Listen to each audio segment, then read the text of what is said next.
ప్రతి ఒక్కరు గుర్తుపెట్టుకోండి. ఎందుకనంటే 9 ఓట్లతో ఓడిపోయిన కేసులు ఉన్నాయి, 9 ఓట్లతో గెలిచిన కేసులు కూడా చాలా ఉన్నాయి. గెలుపు ఓటమిల మధ్య తేడా అన్నది ఎంత ఇంపార్టెంట్ అన్నది ప్రతి ఒక్కరు గుర్తుపెట్టుకోవాలి. అల్టిమేట్గా జో జీతా ఓ సికందర్. గెలిచినోడు ఎన్నోట్లతోన్నా గెలిచి అది వేరే విషయం, గెలిచినోడు సికందర్.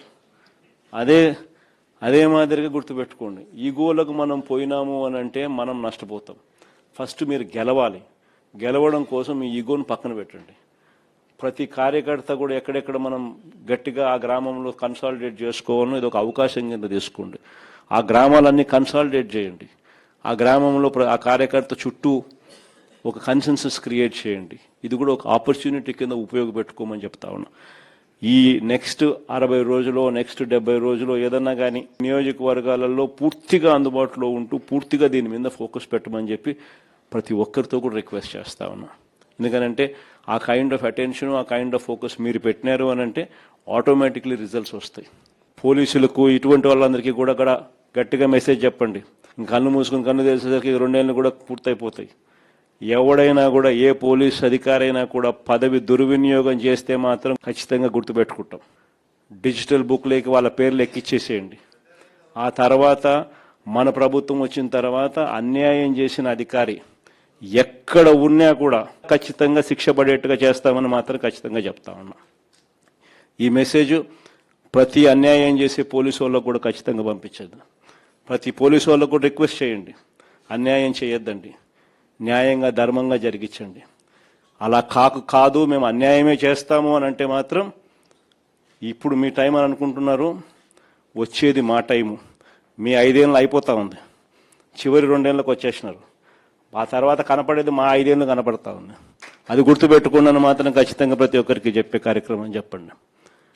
వాళ్ళల్లో కూడా న్యూట్రాలిటీ తీసుకొచ్చేదానికి గట్టి ప్రయత్నం చేయండి. ఆ తర్వాత కూడా వాళ్ళ న్యూట్రాలిటీ లేక రాకపోతే ఇంకా వాళ్ళ కర్మ, డిజిటల్ డైరీ లేక వాళ్ళ పేర్లు ఎక్కిచ్చేసేయండి. ఆ తర్వాత వాళ్ళకు పడే శిక్ష వాళ్ళకు పడుతుంది. ఈ ఎలక్షన్ మిమ్మల్ని బలపడేదానికి ఉపయోగపెట్టుకోవాలి. ఈ ఎలక్షన్ స్టార్టింగ్ పాయింట్. ఈ ఎలక్షన్తో మీరు క్యాడర్లోనూ ఇంకొక చోట మీరు అన్ని ఈగోసు పక్కన పెట్టి ఒక తాటి మీదకి అందరినీ తీసుకొని వచ్చి వాళ్ళందరినీ మీరు పని చేయించుకునే విధంగా మీరు తయారు చేసుకునే ఎన్నిక అనేది గుర్తుపెట్టుకోండి. మీరు గెలవాలి అని అంటే 5 ఏళ్ళు కావాలి, పిడికిడి బిగించాలి. అన్ని ఏళ్ళు కలిస్తేనే మీరు గెలవగలుగుతారు. సో ఈ ఎలక్షన్ అనేది మిమ్మల్ని మీరు కలుపుకునే విధంగా రావాలి. ఎలక్షన్స్ పెద్ద మనిషిగా మీరు వ్యవహరించాలి. ఆ సానుకూలత మీకు రావాలి. అసెంబ్లీ నియోజకవర్గాల కోఆర్డినేటర్లకు, అలాగే జిల్లా అధ్యక్షులకు, అలాగే పార్టీ రీజనల్ ఇన్ఛార్జీలకు, రీజనల్ కోఆర్డినేటర్లకు అందరికీ కూడా మనస్ఫూర్తిగా వెల్కమ్. ఈరోజు మనం అంతా కూడా ఎందుకు ఇక్కడ ఏకమవుతా ఉన్నాము అన్న సంగతి బహుశా అవగతం కూడా అయ్యే ఉంటుందని అనుకుంటా ఉన్నా. ఎందుకంటే స్థానిక సంస్థలకు సంబంధించి జరగబోతా ఉన్నట్టుగా ప్రభుత్వం ప్రకటనలు చేస్తా ఉన్న నేపథ్యంలో మనం కూడా స్థానిక సంస్థల ఎన్నికలకు సంబంధించి సీరియస్గా తీసుకోవాల్సిన అంశం మీద గట్టిగా చెప్పడం కోసం మళ్ళీ ఒకసారి మనం అంతా కూడా ఇక్కడ సమావేశం అవుతా ఉన్నాం. ఎన్నికలు జరుగుతాయా జరగవా పక్కన పెడదాం. ఎందుకనంటే ఆయన ఎన్నికలు జరపాలనే ఉద్దేశంతో చేసిన పనులు కావు అన్నట్టుగా కొన్నిసార్లు అనిపిస్తాయి. ఒకవైపునేమో 44 లక్షల మంది ఓటర్లు లేరు అని ఒకవైపున వీళ్ళ ప్రభుత్వం చేసిన ఎస్ఐఆర్ రిపోర్టే చెప్తా ఉంది. మరోవైపున ఆ 44 లక్షల మందిని కలిపి ఓటర్ల లిస్టును తయారు చేస్తున్నారు. సో మరి ఎన్నికలు లేని ఓట్లు ఉన్నట్టుగా చూపించి ఎన్నికలకు పోయే కార్యక్రమం జరుగుతూ ఉంటే హైకోర్టులు ఎలా ఒప్పుకుంటాయి, ఎన్నికల కమిషన్ ఎలా ఒప్పుకుంటుంది అనేది పక్కన పెడదాం. ఎందుకంటే ఒకవైపున ఓట్లు లేవని వీళ్ళే చెప్తున్నారు, మరోవైపున అవే ఓట్లతోనే వీళ్ళు ఎన్నికల ఓటర్ లిస్టు తయారు చేసి ఎన్నికలకు పోయే కార్యక్రమం చేస్తూ ఉన్నారు. అంటే లేని ఓట్లను ఉన్నట్టుగా ఓటర్ లిస్టు తయారు చేసుకుని ఎన్నికలకు పోవడం అన్నది చట్ట ప్రకారం నేరం. ఎందుకంటే గోస్ట్ ఓట్స్ను వీళ్ళే దొంగ ఓట్లక వీళ్ళే వేసుకునే ప్రమాదం పొంచి ఉన్నది అని క్రిస్టల్ క్లియర్గా కనిపిస్తూ ఉన్న నేపథ్యంలో, రెండో వైపున బీసీలకు సంబంధించి 34% రిజర్వేషన్స్ అని ఆంధ్రాలోనే ఇక్కడే మనం చేసినప్పుడే కోర్టు కొట్టేస్తుంది.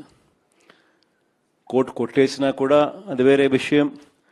మనం అంతకన్నా ఎక్కువగానే స్థానిక సంస్థల్లో మనం బీసీలకు ప్రాధాన్యతలు ఇచ్చటం. కానీ ఒకవైపున కోర్టు కొట్టేసిన జడ్జిమెంట్లు ఇక్కడే ఉండగానే మరోవైపున ఈయన అదే జీవో మళ్ళా ఇచ్చి మళ్ళీ ఎన్నికలకు పోతా ఉన్నాడు.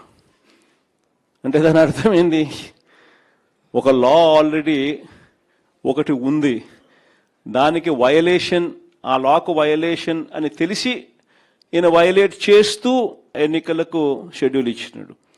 అంటే కోర్టులు ఆటోమేటిక్లీ ఇంటర్వ్యూన్ అవుతాయి, ఆటోమేటిక్లీ కోర్టులు తనను తప్పులు పడతాయి, ఆటోమేటిక్లీ ఎలక్షన్స్ ఇది లేకుండా ఇది సరిదిద్దుకొని చేయాలి అని చెప్పి గట్టిగా చెబుతుంది అని కూడా